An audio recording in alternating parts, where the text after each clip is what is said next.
मुजाहिद बल्वी आपको खुशामदीद कहता है। आज बल्कि अगर मैं ये कहूँ कि कल और से भी पहले बड़े हंगामा खेज दिन रहे, जहाँ पार्लिमानी पार्टी का हंगामा खेज इजलास हुआ,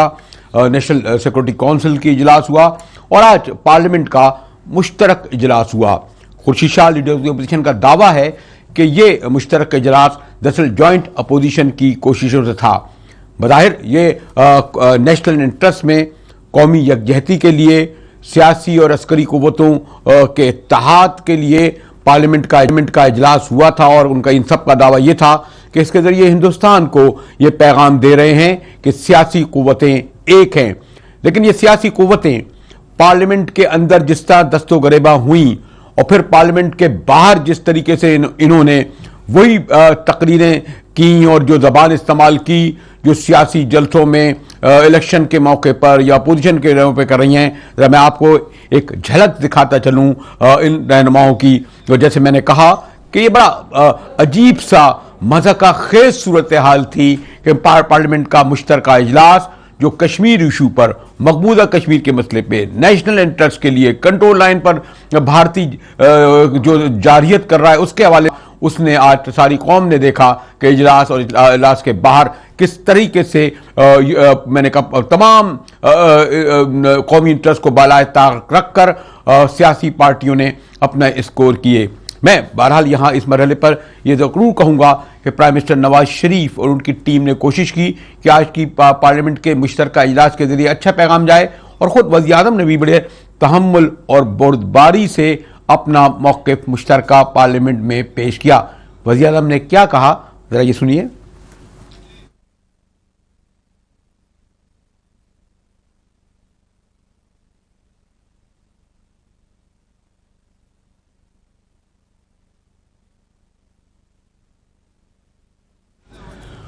वज़ीर नवाज शरीफ ने यकीनन ये कहा कि जनाब कश्मीर पर हम अपना मौक़िफ़ पर डटे हुए हैं। उन्होंने कहा कि हम जंग नहीं चाहते,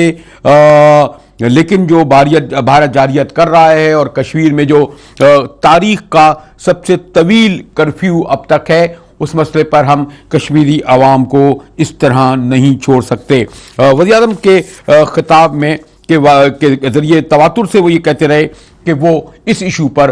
पोजीशन को साथ लेकर चलना चाहते हैं। खुर्शीद शाह ने अपनी गुफ्तगू का आगाज़ यानी इब्तदा तो बड़ी अच्छी की और ज़ाहिर यही तासुर देने की वो कोशिश करते रहे कि वो हुकूमत के इस तरह के इक़दामात से खुश हैं जो कश्मीर पॉलिसी पर हैं, लेकिन उन्होंने वो तमाम हमले किए। कहा कि जनाब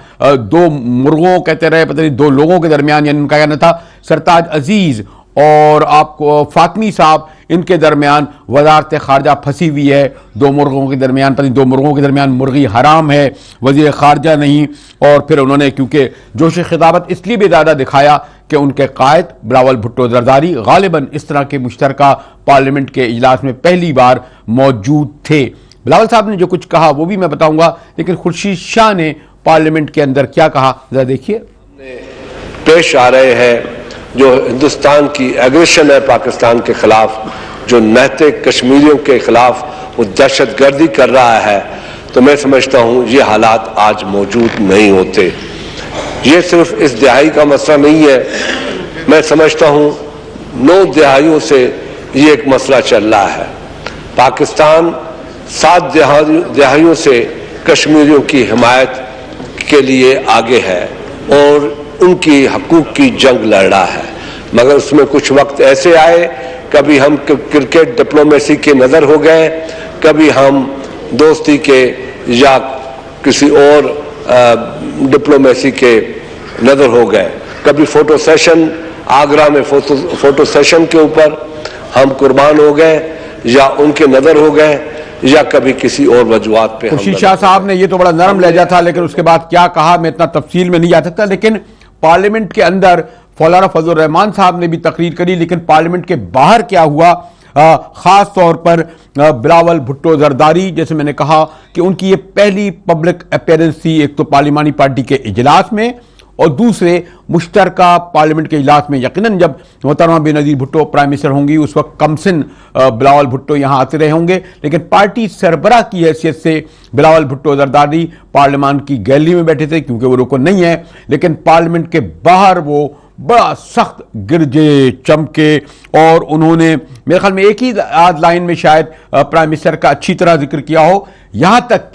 तक के बिलावल भुट्टो जरदारी ये तक कह बैठे कि 2018 में पीपल्स पार्टी वजीर आजम हाउस में होगी और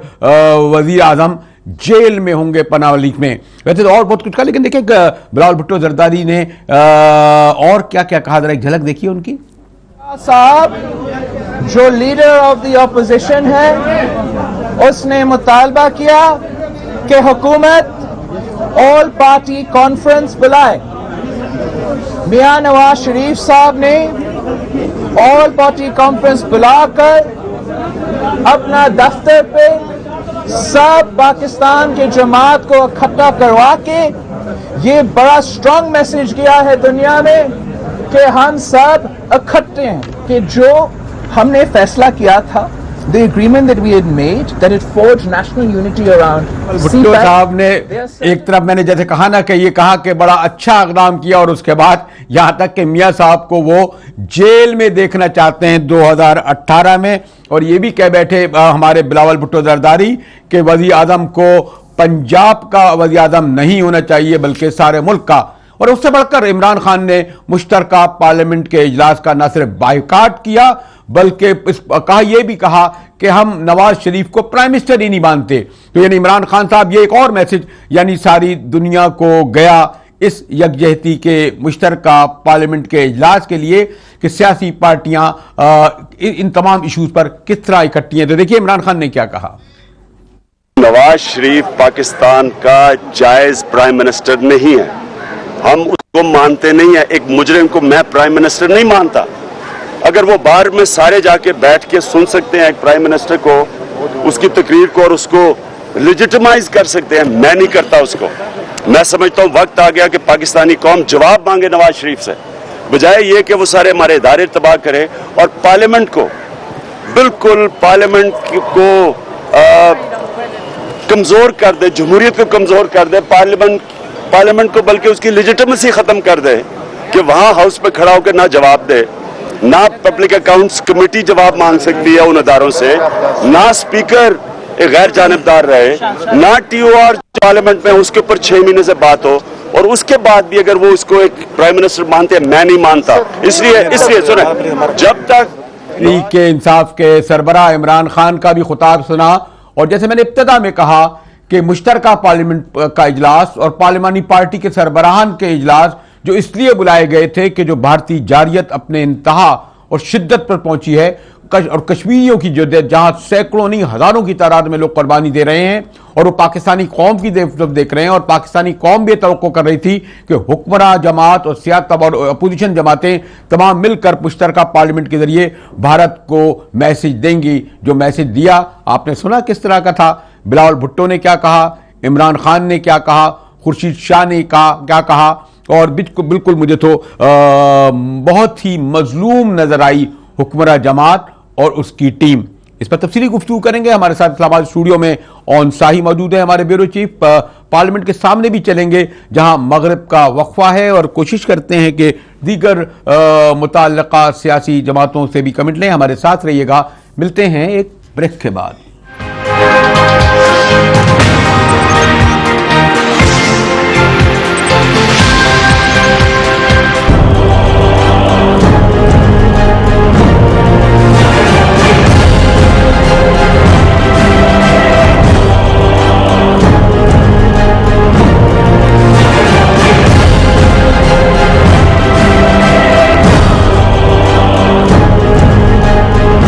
अभी मैं आया हूं, मैंने चेंज लाया है सिंध में भी, मैं पीपल्स पार्टी में भी चेंज लाऊंगा, और इंशाअल्लाह ताला 2018 में पाकिस्तान पीपल्स पार्टी वजीर आजम के घर में होगा, और मियां नवाज शरीफ साहब पनामा के क्राइम्स के लिए जेल में होगा।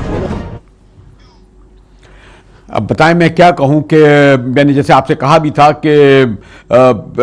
भारत के खिलाफ और उनकी जारियत के खिलाफ और सरहदों पे होने वाली जो झड़पें, बल्कि एक जंग की सूरत हाल में जब मुश्तरका पार्लियामेंट का इजलास बुलाया गया, उसके अंदर क्या हुआ, ब्रेक से पहले मैंने वो आपको दिखाया, और ब्रेक के बाद तो आपने देखा कि थोड़ी देर पहले इमरान खान और अभी मोहतरम बिलावल भुट्टो जरदारी साहब ये कह रहे थे कि 2018 में मियाँ साहब यानी जो इस वक्त वज़ीर आज़म हैं और जो इस वक्त पूरी बहरहाल एक हुक्मरान की हैसियत से अफवाज पाकिस्तान की क़यादत भी कर रहे हैं, चीफ उसकी हैसियत से, उनके बारे में कहते हैं जनाब वो तो जेल में होंगे। मेरे साथ इस्लामाबाद स्टूडियो में ब्यूरो चीफ ऑन शाही मौजूद हैं। ऑन आपको ब्रेक से पहले भी मैंने आपको बताया कि जो तकारीर हुई, यानी ये हो सकता था कि बड़े यानी सेरिमोनियल अगर मैसेजेस देना था, तकरीरें करते हैं, ठीक है, मियाँ साहब का करप्शन, मियाँ साहब की पना मलिक, मियाँ साहब का पार्लियामेंट में ना आना, मियाँ साहब का मुसलसल दोनों ऐवानों को नज़रअंदाज कर देना, उनका सियासी जमातों के हवाले से मुतासिबाना रवैया रखना अपनी जगह, लेकिन आज के दिन तो कम से कम मुश्तरका पार्लियामेंट के जरिए ये मैसेज जाना चाहिए था ना भारत को और दीगर दुनिया के ममालिक को कि हम कम से कम इस एक मसले पर इशू में हैं। लेकिन आप क्या समझते हैं? आप कहेंगे नहीं साहब हम इससे ये भी तो मैसेज जाएगा कि पाकिस्तान में कितनी अच्छी जमहूरियत है, ये देखिए, ये सब होते हुए भी लोग पार्टियां अपने अपना पॉइंट ऑफ व्यू भी रख रही हैं। जी ऑन।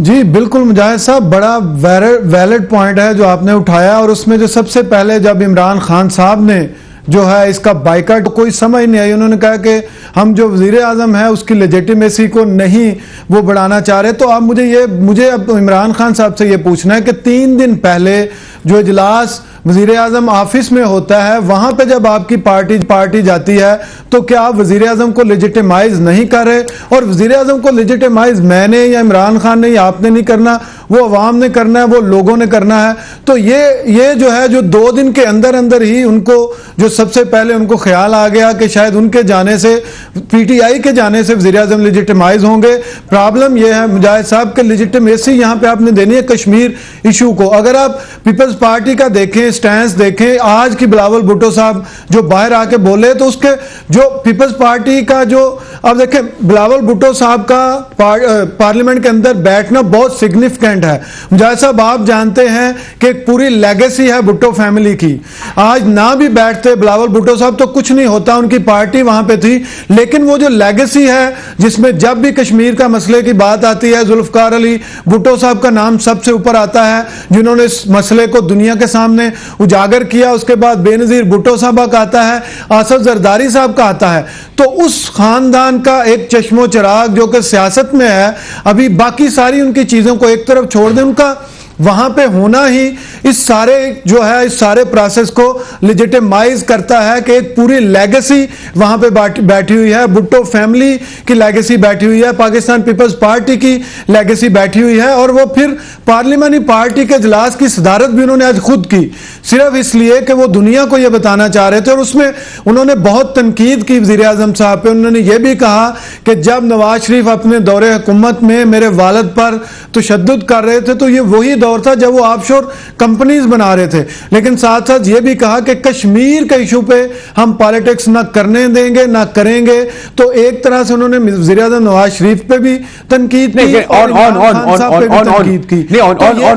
देखिए मसला ये है कि बहुत सारे फोरम, मतलब जैसे अगर कोई गैर मुल्क का सरबरा आता है उस वक्त तो आपने दाखिली मसाइल नहीं उठाते ना, और आपको भी हमें इल्म है कि बल्कि जैसे हम जर्नलिस्ट होते हैं, सहाफ़ी होते हैं, हम कोई अगर किसी की शादी में गए हैं और उसको मुबारकबाद देने, साथ ही उसको ये भी याद दिलाते हैं यार वो तुमने ये ठीक है शादी मुबारक हो, लेकिन तुमने बोले कर्जा लिया हुआ मेरा नहीं दिया, अरे भाई फिर शादी की तकलीफ में क्यों गए थे तुम? तो यानी ये जो आज जो कुछ हुआ एक नेशनल इश्यूज के मसले पर सब ये जमा हुए थे, ये तकरीरें करते रहते, इसके लिए जलसे अलग, जुलूस अलग, और पीपल्स पार्टी को मौका मिलता रहता है। लेकिन ये सब बातें याद दिलाना, जैसे आपने कहा कि इमरान खान साहब जो है पार्लियामानी पार्टी के इजलास में शिरकत करते हैं, ऑल पार्टीज में शिरकत करते हैं। और एक और भी इंटरेस्टिंग बात है, ऑन साई शायद लोगों को इल्म ना हो कि ये तमाम लोग पार्लियामानी पार्टी के लोग यानी गैर मुल्की दौरे में भी जाते हैं। तमाम कश्मीर के सिलसिले में तमाम पार्टियों के लोग जो है वो गैर ममालिक के दौरे में गए। तमाम पीपल्स पार्टी और तहरीक इंसाफ और जमातों के लोग हुक्मरान जमातों के साथ माशाल्लाह हम लोगों के खर्चों पर लाखों डॉलर पर दौरे करते हैं, स्विट्जरलैंड। अच्छा, आप स्पीकर को मानते नहीं है, इमरान खान ने कहा ना, और इसी स्पीकर की सरबराही में जो वक्त तुर्की जाता है उसमें पीपल्स पार्टी भी होती है, पीटीआई भी होती है। यानी ये अजीब दोहरे इनके मेयार हैं कि जहां पर इनको मराहत मिलती हैं, जहां फायदे होते हैं, वहां पर तो उस वक्त इनका ख्याल ये नहीं आता कि ये लीगलिटी और लेजिटमेसी और जो कुछ कहते हैं, अब कहते हैं कि जनाब ये गैर कानूनी है। यानी इमरान खान साहब का तो खैर अभी मैं और भी आप शॉर्ट सुनाऊंगा आज उन्होंने क्या क्या कहा। और लेकिन मुझे हैरत है कि पीपल्स पार्टी जो कदम ब कदम साथ रहती है उसको इस आगे जाने की क्या जरूरत है? क्या आप ये समझते हैं कि जो पिछले 48 घंटे में बिलावल भुट्टो साहब को जो इतनी अहमियत मिली है मीडिया के जरिए, और वो समझते हैं कि एक 2018 की धमक भी सुनाई दे रही है, तो इससे फायदा उठाना चाहिए और इस फायदे को उन्होंने जिस तरह उठाया, क्या ये वक्त था? लोग तो कहते हैं नहीं सियासत में सब जायज है, पता नहीं जंग और शायद पता नहीं क्या मोहब्बत में भी कहते हैं शायद सब जायज होता है जी, ये ऐसे ही है ना? बिल्कुल मुजाहिद साहब, दो इश्यूज हैं जो पाकिस्तान पीपल्स पार्टी इस वक्त जो इस सारे जो आज उन्होंने किया उसकी जस्टिफिकेशन है या उसको हम क्लैरिफिकेशन कह सकते हैं, जो मेरे नज़दीक है। सबसे पहली तो ये बात है कि पीपल्स पार्टी पे एक प्रेशर था पीटीआई के ना आने की वजह से अपने आप को अपोजिशन पार्टी के तौर पे दिखाने को, कि अगर पीटीआई नहीं आई तो हमने दिखाना है कि हम अपोजिशन पार्टी, हम आए तो सही हैं लेकिन हम वो काम जरूर करेंगे जिससे ये साबित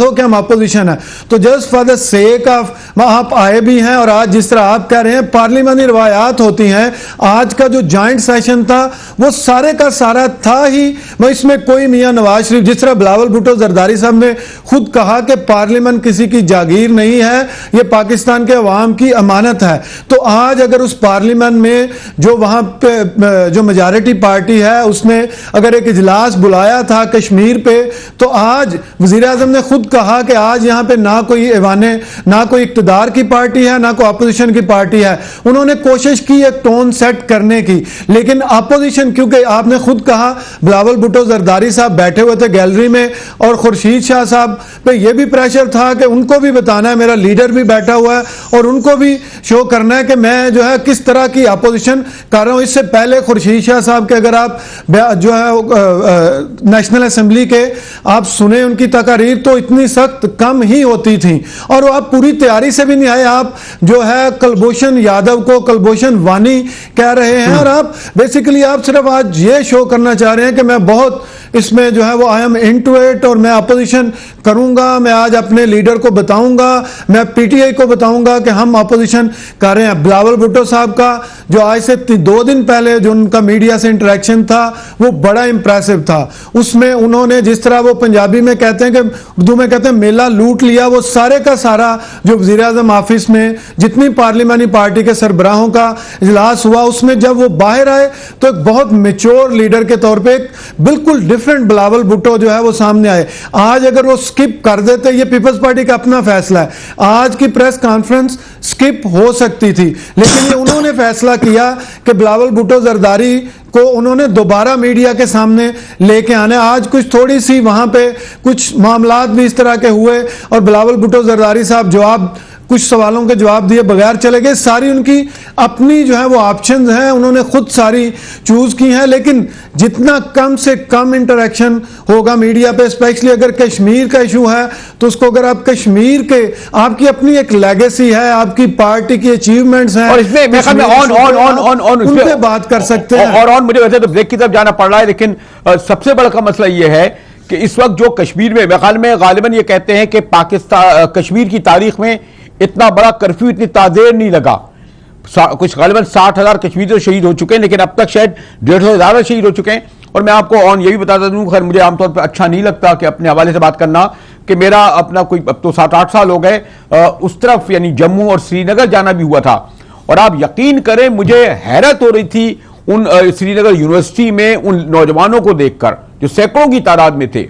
जो हिंदुस्तानी फौज के खिलाफ और पाकिस्तान के हक में नारा लगा रहे थे। हत्ता कि वो यानी हम लोग जो पाकिस्तान से आए हुए थे हमारे कपड़ों को छू रहे थे और इस तरह चूम रहे थे कि जैसे कोई हम जैसे गुनाहगारों को भी ऑन साही, यानी इस इंतहा को उनकी पाकिस्तान से मोहब्बत पहुंची हुई। और आपने देखा कि जब उनके जनाजे उठते हैं वो पाकिस्तान के झंडे में लिपेटे हुए होते हैं, तो वो जो कश्मीरी, और आप तो मीडिया आपको हर जगह देखा जाता है, जब ये देखेंगे कि ये जो इजलास जो यकजहती के लिए बुलाया गया था कश्मीरियों से भारत की मजम्मत में, वहां सियासी पार्टियां हुक्मरान जमात को जेल भेज रही हैं, उस वक्त ये कह रही हैं कि जनाब इनका वजीर खारजा ही नहीं है, इनकी कोई खारजा पॉलिसी नहीं है, ये मोदी के यार हैं, उसी तरह वो दूसरे उनको कह रहे होंगे। तो ये जो मैंने सॉरी टू से जो इब्तिदा में भी ये कहा कि मुझे तो बड़ा अफसोस हुआ कि यकजहती यानी मुश्तरका पार्लियामेंट का इजलास जो यकजहती के लिए था, जो भारत और सारी दुनिया को पैगाम देना हो रहा था, उसके बाद हम क्यों शिकवा करें बांग्लादेश से, भूटान से, नेपाल से,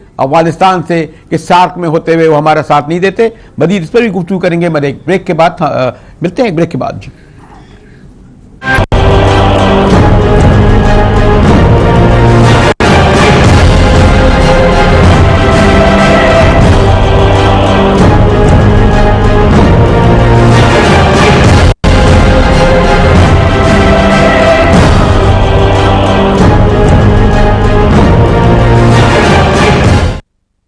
पहली चीज तो पैनामा लीक्स पाकिस्तान को अंदर से, पैनामा लीक्स की तरह की करप्शन पाकिस्तान को अंदर से खोखला कर रही है।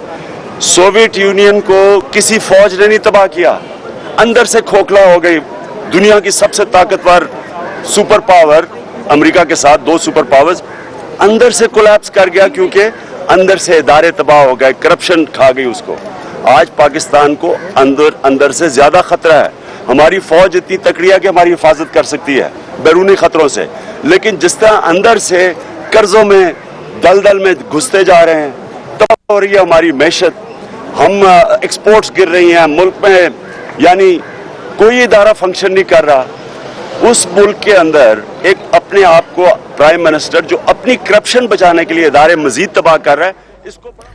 मुजाहिद एक बार फिर आपको खुशामदीद कहता है। और ऑनसाई हमारे साथ हैं इस्लामाबाद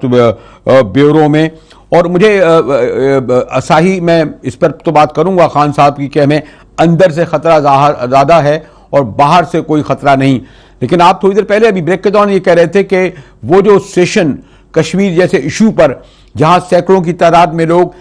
शहीद हो रहे हैं, जहां हमारा पड़ोसी रिवायती दुश्मन मुल्क हमारी चौकियों को उड़ा रहा है, जहां हर रोज जो है वो बॉर्डर की खिलाफ वर्जी की जा रही है, उस इश्यूज पर गुफ्तगू के लिए जो आज पार्लियामेंट में हुआ, आपके नुमाइंदा कह रहे थे कि बाकायदा हमारे अराकीन असम्बली हंसी मजाक, वो क्या आपके कहते हैं ठट्टे खराब ठटवे, क्या पता नहीं क्या कहते हैं, यानी मजाक यानी जोक भी एक दूसरे को सुना रहे थे। ये भी सुना अपने ऑनसाही जी मुजाहिद साहब, बिल्कुल। और यही वो बात है कि आप खुद कह रहे थे कि जब आप कश्मीर गए तो कश्मीरी आपके हाथ चूम रहे थे। तो आज जब वो हमारी पार्लियामेंट का इजलास देख रहे होंगे जो लाइव चल रहा होगा, या जब उनको पता चला होगा कि कश्मीर के साथ यकजहती के लिए जहां पिछले 1 महीने में या 1 महीने 10 दिन में जो है वो कई जो है वो लोग शहीद हो गए, सैकड़ों की तादाद में, सैकड़ों जो है उनकी बेनाई चली गई, तो सैकड़ों की तादाद में, और 14,000 से ज्यादा लोग जो हैं वो जख्मी हो गए। इन सारे जो है इस सारे पिछले ये जो अपनी उनकी इंडिजिनस अपराइजिंग वहां पे जो हो रही है, तो जब वो देख रहे होंगे कि जोक्स क्रैक हो रहे थे, लोगों को जो है एक दूसरे से हंसी मजाक हो रहा था, ठट्ठा उड़ रहा था, और फिर आप मुजाहिद साहब ये देखें कि बिलावल भुट्टो जरदारी साहब ने वजीर आजम साहब की तकरीर सुनी और खुर्शीद शाह की तकरीर सुनी। वजीर आजम साहब ने आज अपना रिकॉर्ड दुरुस्त किया है कि इससे पहले वो सिर्फ 50 मिनट पिछले 3 सालों में मैक्सिमम पार्लियामेंट को उन्होंने दिए थे, आज उन्होंने 1.5 घंटा दे दिया। लेकिन जैसे ही नमाज का वक्फा हुआ वजीर आजम साहब भी उठ के चले गए। तो ये सारी चीजें आपको बता रही हैं कि आप खुद कितने जो है बीइंग, हम सबको कह रहे हैं, लेकिन आप बीइंग पार्लियामेंटेरियन, कस्टोडियन, आप पार्लियामेंटेरियन, आप लीडर ऑफ द हाउस हैं, और आपने 3 से ज्यादा लोगों को आप सुन नहीं सके। आपने अपनी तकरीर की, आपने अपोजिशन लीडर को सुना, आपने मौलाना फजलुर रहमान को सुना, और आप फिर चले गए। तो ये सारा आपको शो एक और ज्यादा ये बात है कि जिस वक्त ज्वाइंट सेशन पार्लियामेंट का चल रहा था, वज़ीर आज़म और यकीनन तमाम लीडरशिप दीगर सियासी पार्टी की मौजूद थी, आपने देखा होगा कि उसी वक्त इमरान खान आ गए। अब हम आप स्क्रीन वालों के लिए, यानी हम चैनल वालों के लिए और मीडिया वालों के लिए मुश्किल थी कि किसकी कवर की। तो एक मरहला तो ऐसा भी आया कि ज्वाइंट पार्लियामेंट के एक इजलास में जहां एक तरफ वज़ीर आज़म खिताब करते हुए या खुर्शीद शाह खिताब करते हुए कश्मीरियों से यकजहती का इजहार कर रहे थे और इस हुकूमत का साथ देने की बात कर रहे थे, दूसरे दूसरे जो है बॉक्स में इमरान खान आ रहे थे कि मैं तो इसको वज़ीर आज़म ही नहीं मानता। यानी आप ये, यानी सॉरी टू से, हमने भी सियासत का थोड़ा बहुत देखा। मैंने देखा कि अगर मैं आपको ले जाऊं कि 71 की वॉर के वक्त जब बल्कि उससे पहले अगर आप मैं शिमला की भी बात आपसे करूं तो उसमें भी शिमला में जब भुट्टो साहब अपने साथ ले गए थे अपोजिशन लीडरों को, तो उन्होंने इंडिया में एक लफ्ज नहीं कहा, और इसके बावजूद के भुट्टो साहब ने जो है वो बलोचों और पख्तून लीडरों के साथ क्या क्या नहीं किया था वो सब भूल गए। ताशरम के मौके भी हमने ये देखा कि जब वो लोग गए थे तो इस तरह का नहीं हुआ कि किसी जो अपोजिशन के लोग गए, तो वो जो अगर ये इस पार्लियामेंट उस रवायत को यानी हम आगे बढ़ाने के बजाय ये तमाम पार्टियां जिसमें शामिल हैं मजीद उसको जो है जिस तरह खराब कर रहे हैं कि मैंने ये आप कह रहे थे खाली जोक का मसला नहीं है। बात बुनियादी यह है कि मीडिया की जो सारी तवज्जो आज इस मुश्तरका पार्लियामेंट का इजलास जो जिस इशू के लिए बुलाया गया था उस पर रहनी चाहिए थी। वो अपनी लड़ाइयां लड़ते रहे, उसके लिए बड़े मैदान खुले हैं, उसके लिए बड़े मीडिया खुले हैं। और हम लोगों ने एक तो आपको इल्म है कि गालिबन ये जो 8 घंटे मामला चलता है और ये जो 15 स्क्रीनें होती हैं और मेरे ख्याल 50 शो ऐसे हैं उसको काफ़ी होते हैं कि हमें भड़ास निकालने के लिए मुख्तलिफ इशूज़ पर। और फिर ये जो मुझे बड़े दुख और से कहना पड़ेगा कि अच्छा एक और बात है इसमें मुझे ख्याल आया ऑन, और आप पार्लियामेंट को कवर करते रहें, क्या जो मुश्तरका पार्लियामेंट का इजलास होता है या कौमी असम्बली के जो इजलास होते हैं उससे पहले जो एक विजिलेंस कमेटी होती है या उसका एक मुझे नाम याद नहीं आ रहा है, वो कमेटी बाकायदा तय करती है कि आज कौन कौन खिताब करेगा, बाकायदा उसका एजेंडा होता है, प्रोग्राम होता है। और आज भी शायद ये जो बिजनेस कमेटी होती है, शायद अगर आप मुझे दुरुस्त कर दें ऑन, क्योंकि मैं इतनी बाकायदगी से नहीं आता, वो तय करती है कि आज कमेटी जी कि इस तरह होगा। तो क्या आज कोई तय नहीं था इस मुश्तरका पार्लियामेंट के इजलास से कि क्या प्रोसेस होगा? जी ऑन। जी बिल्कुल तय था मुजाहिद साहब, 11 नुकाती जो है इसका एजेंडा था इस पार्लियामेंट के जो सेशन का, और होल कमेटी ने ये सारी चीजें तय थी और तयशुदा थी। जो आपने बात की, अगर आज का दिन इमरान खान साहब जब तक सेशन हो रहा था या कोई भी और लीडर, किसी एक को हम जो है वो तनकीद नहीं करते, अगर जब पार्लियामेंट का सेशन हो रहा था उस वक्त थोड़ा सा रिस्ट्रेन कर लेते अपने आप को, क्योंकि बहुत बड़ा फोरम है, जॉइंट जो पार्लियामेंट है और उसकी अपनी एक अहमियत है। और जब मैं फिर एक और सवाल करूंगा, जब आप कहते हैं कि उसके अंदर जाने का क्या फायदा है, तो मेरा सिर्फ एक ये सवाल है कि ना जाने का मुझे फायदा बता दें कि आप कहते हैं कि जॉइंट सेशन में जाने का क्या फायदा है, तो ना जाने का फायदा आप मुझे सिर्फ एक कोई फायदा बता दें कि जॉइंट सेशन में वो कहते हैं कि जनाब वो कह रहे हैं कि हम तो वज़ीर आज़म नहीं मानते, यानी पनामा लीग के बाद वो वज़ीर आज़म ही नहीं रहे। तो यानी अगर वज़ीर आज़म नहीं रहे तो इसके मैंने हुकूमत नहीं रही, हुकूमत नहीं रही तो पार्लियामेंट नहीं रही, और पार्लियामेंट नहीं रही तो फिर उससे तनख्वाहें क्यों ले रहे हैं, अलाउंस क्यों ले रहे हैं, गैर मुल्की दौरे क्यों कर रहे हैं। यानी अगर मैं सब लेकिन कौन सा एक और इशू जो चले हमने ये बहुत, मेरे ख्याल में कुछ लोग समझेंगे कि हमने बहुत ज्यादा शायद टारगेट खान साहब को और इनको कर लिया, लेकिन बहरहाल मियाँ साहब की और इस हुकूमत की ये खामी गलती नहीं कि अभी तक पूरा फुल फ्लैश प्राइम मिनिस्टर नहीं। खैर वो तो अजराए मजाक हमारे मुर्गे और मुर्गी और पता नहीं लोग क्या कहना चाह रहे थे, लेकिन ये हकीकत बात नहीं कि सरताज अजीज साहब और फातमी साहब बड़े मोहतरम हैं, बड़े एक्सपीरियंस हैं, बड़े तजर्बेकार हैं, बड़े उनको फॉरेन मिनिस्टर भी रह चुके हैं हमारे सरताज अजीज साहब, पहले फातमी साहब भी बड़ी अहम ओहदों पे रहे। ये क्या वजह है कि क्या हम इनकी कोई जाती कुछ नफसियाती हुक्मरान यानी खासतौर मियाँ साहब की कमजोरी समझें कि वो कोई फॉरेन मिनिस्टर देखना नहीं चाहते? और अगर आप मुझे दुरुस्त कर लें, याद दिला दें कि इनकी पहली और दूसरी गवर्नमेंट में क्या कोई पावरफुल फॉरेन मिनिस्टर रहा? गालिबन सरताज अजीज साहब तो थे शायद पहली या दूसरी गवर्नमेंट में, लेकिन इस पर हम गुफ्तगू करेंगे एक ब्रेक के बाद कि वाकई यही एक वैलिड पॉइंट है जो अपोजिशन का दुरुस्त नजर आता है कि आखिर में पाकिस्तान का कोई वजीर खारजा क्यों नहीं, जबकि मेरा तो ये ख्याल है कि पार्लियामानी निज़ाम में जो सबसे अहमियत होती है खासतौर पर जब फॉरेन इश्यूज आए वो वज़ीर खारजा की होती है। तो कुछ करेंगे एक ब्रेक के बाद, हमारे साथ रहिएगा।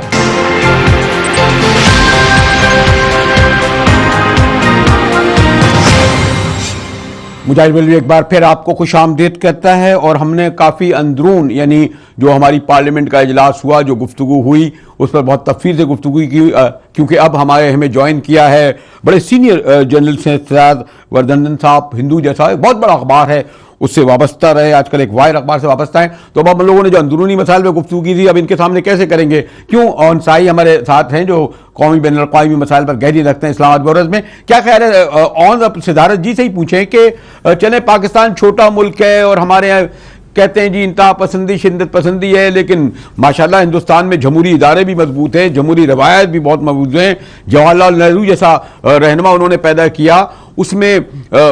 मोदी साहब खैर प्राइम मिनिस्टर हैं, इलेक्टेड हैं, उनका एहतराम करना चाहिए, उनकी जबान, उनका लहजा, फिर मीडिया। सिराज जी क्या दोनों हम वो जो कहते हैं हम तुम भी हम जैसे निकले भाई, यही वाला मामला है क्या सिद्धार्थ जी?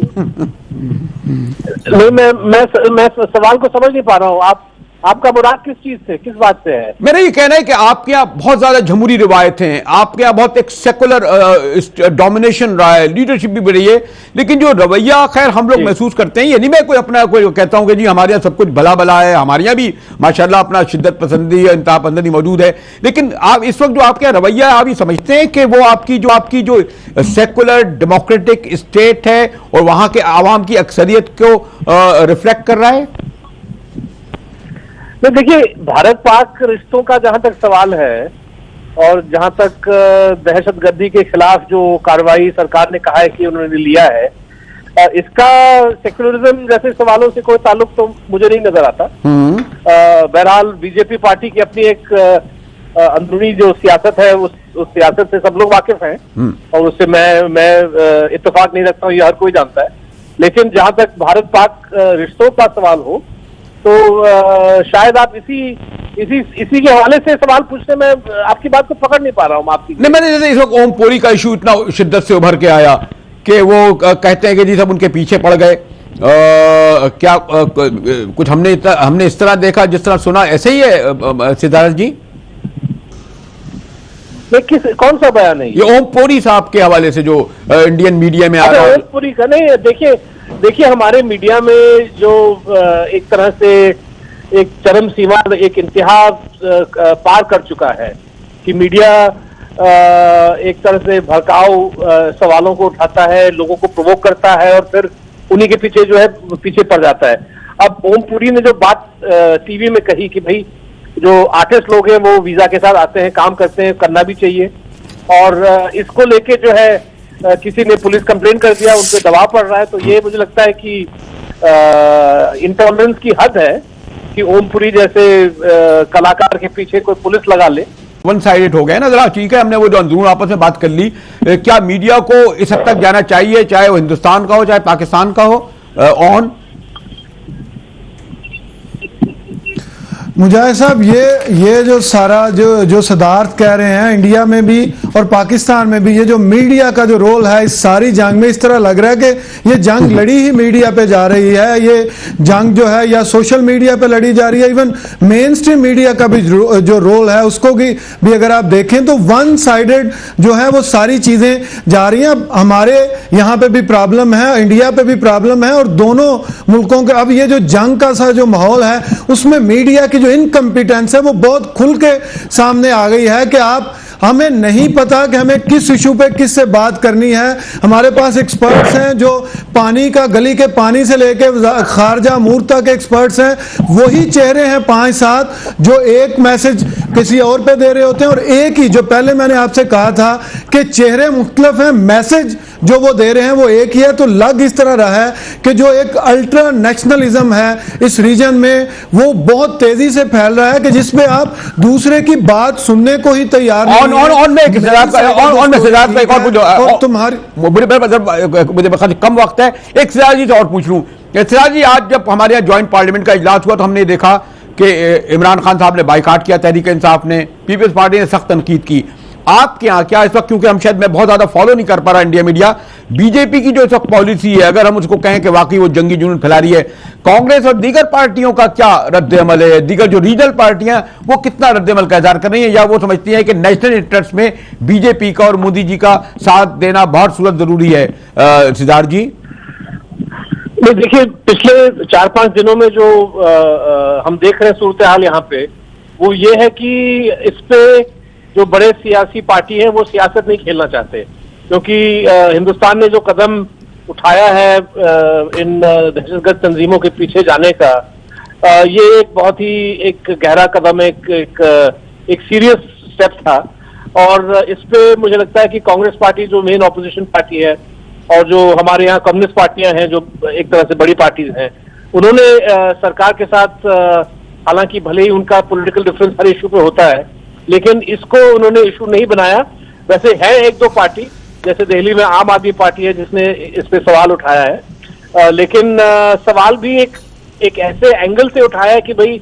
पाकिस्तान जो है हिंदुस्तान की बातों को खारिज कर रहा है। अब देखिए ये हिंदुस्तान का इंसल्ट है, तो आप डिटेल जारी कीजिए। तो इस किस्म का बयान हो रहा है जो। अच्छा, मैं अगर सिद्धार्थ जी बहुत क्विक पूछूं, क्या आप ये समझते हैं कि दोनों के दरमियान, खासतौर पर हिंदुस्तान में, आप ये देख रहे हैं कि ये जो शिद्दत पसंदी या अंतः पसंदी या जो मीडिया वॉर है वो इस हद तक है कि कोई जंग का, सॉरी टू से, हम तो कतई नहीं चाहते, कोई खतरा महसूस कर रही है पूरी, आप यानी मैं कौम को कहूंगा, आम आदमी को कहूंगा, सिद्धार्थ जी? देखिए, आम आदमी तो नहीं चाहता और आप और हम जैसे सहाफी भी नहीं चाहते, लेकिन एक तबका है जो कमर्शियल कंसिडरेशंस के चलते टेंशन को बढ़ाने में लगा हुआ है। और ये चंद एंकर्स हैं, चंद चैनल्स हैं जो एकदम भड़काऊ तरीके से समाचार खबरों को आगे पेश करते हैं और जिस तरह से स्टूडियो में डिस्कशन करते हैं, कोई सवाल उठाए तो उस पे बरस पड़ते हैं। तो मुझे लगता है कि ये सहाफियत का शक्ल जो है पूरी तरह से उन्हें बदल डाला है। और कभी मुझे लगता है कि सरकार जितना टेंशन नहीं बढ़ाना चाहता, ये चंद एंकर, चंद टेलीविजन के जो पर्सनालिटीज हैं, चंद मीडिया हाउस ठीक है सिद्धार्थ जी, कुछ सूरत यहाँ भी मुख्तलिफ नहीं, बहरहाल अपने इशूज अपनी जगह हैं कश्मीर के, लेकिन मीडिया को वही रोल अदा करना चाहिए, यानी बहरहाल रिपोर्टिंग का एक रैशनल होना चाहिए, जो बहरहाल समहाउ नहीं हो पा रहा। मैं आपका सिद्धार्थ जी शुक्रिया अदा करता हूँ। ऑन थैंक यू आपका, मैं कैसे थैंक यू करूँ, हमारे कुलीग, हम एक ही जगह बैठे हैं हम दोनों। मुजाहिद बिल को इजाजत दीजिए, कल आपके सामने फिर इसी वक्त हाजिर होंगे।